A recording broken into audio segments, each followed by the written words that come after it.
C'est une petite famille qui est déjà partie.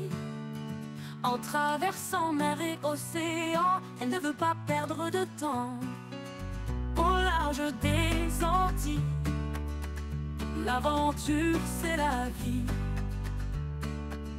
Ils font de ce monde infini un terrain de jeu pour les filles.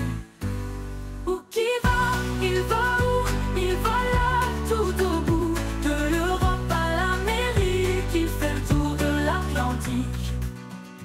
C'est sur le voilier où qui va que chef Eric et la capitaine Lipa ont décidé de voyager, accompagnés de Clara et Victoria.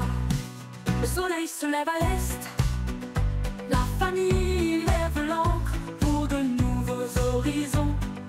Le soleil se couche à l'ouest, traverser l'Atlantique, c'est une drôle. Salut les amis, on est le 26 décembre, il est 6 h du matin. Nous sommes à Saint-Vincent.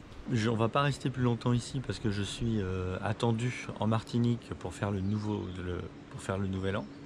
La dernière fois j'avais sauté Saint-Vincent parce que j'avais entendu plein d'histoires mauvaises sur Saint-Vincent. Néanmoins je pense que c'est une île que j'aurais pas dû négliger parce que je pense qu'elle est vraiment intéressante. En tout cas son petit côté sauvage est intéressant. Alors évidemment je m'arrête à un seul endroit sur Saint-Vincent, donc je généralise, ce qui est pas bien, il faut pas généraliser. Si ça se trouve le reste de l'île est pas aussi bien, mais à première vue je pense que le reste de l'île a l'air vraiment sympa aussi. C'est vraiment dommage, mais j'ai des amis que je connais à qui il est arrivé des problèmes quand même à Saint-Vincent, donc j'en tiens compte. Après moi je m'arrête dans cette baie parce que on m'avait dit que cette baie risquait vraiment rien et qu'elle était c'était super cool.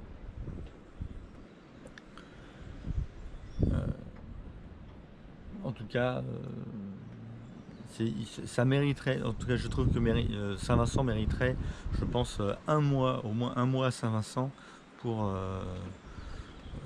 un mois de cabotage le long de la côte ouest de Saint-Vincent pour bien voir l'île. Là donc j'ai été plongé, c'est magnifique, mais c'est du sable noir, donc là c'est du sable noir, ça donne totalement différent comme ambiance au niveau plongée. Sable noir et source d'eau douce très froide, enfin très froide. Évidemment quand vous vous baignez dans l'eau à 30 degrés, donc là il y a des sources d'eau qui sont froides.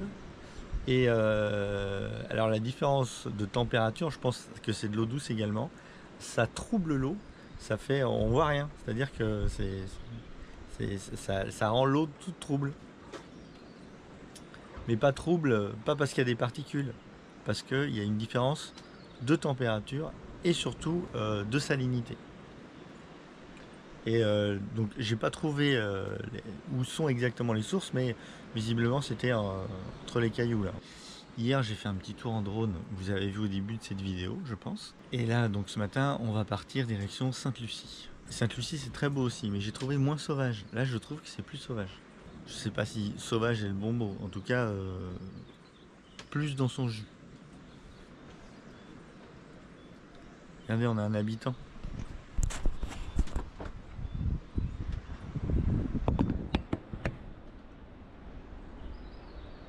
Elle est maligne la petite araignée, elle s'est installée juste pour avoir le wifi. Elle peut pas être mieux installée là. Directement sous l'antenne Starlink. Dans les panneaux solaires, il y a plein d'araignées. Mais comment elles sont arrivées là? Je pense qu'on est parti de France. Je pense que c'est des araignées françaises parce que je vois pas comment elles sont arrivées là sinon. Vous imaginez la vie des araignées dans les panneaux solaires? Ça fait 5 mois qu'elles naviguent avec nous dans les panneaux solaires, dans les tubes, et qu'elles font leur petite vie, il pleut, ça bouge. Des araignées françaises qui ont traversé l'Atlantique. Et si elles ne se font pas écraser, ou qu'elles ne tombent pas à l'eau, elles devraient rentrer. Elles devraient rentrer en France avec nous. La vie fabuleuse d'une araignée sur Ukiva. Et les oiseaux là, au ras de l'eau, c'est super. On verra, j'espère que s'il n'y a pas trop de vent tout à l'heure, le drone. Allez, je vais continuer les vidéos parce que là, je vous ai fait les vidéos là cette nuit. J'ai rencontré quelqu'un qui m'a dit oui, de toute façon, toi, tu montes pas tes vidéos, tu les mets direct. Ça te demande pas beaucoup de boulot.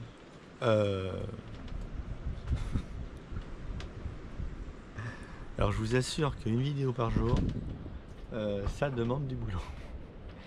Et en plus, oui, je fais je cut, je fais du montage.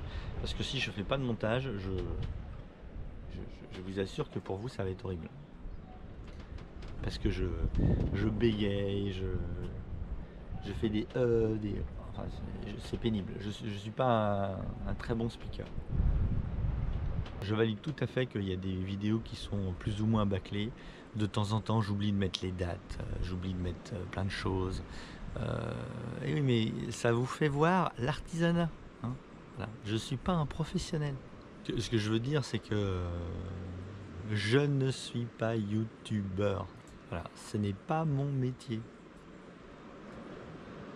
Je vous partage mon voyage, c'est différent.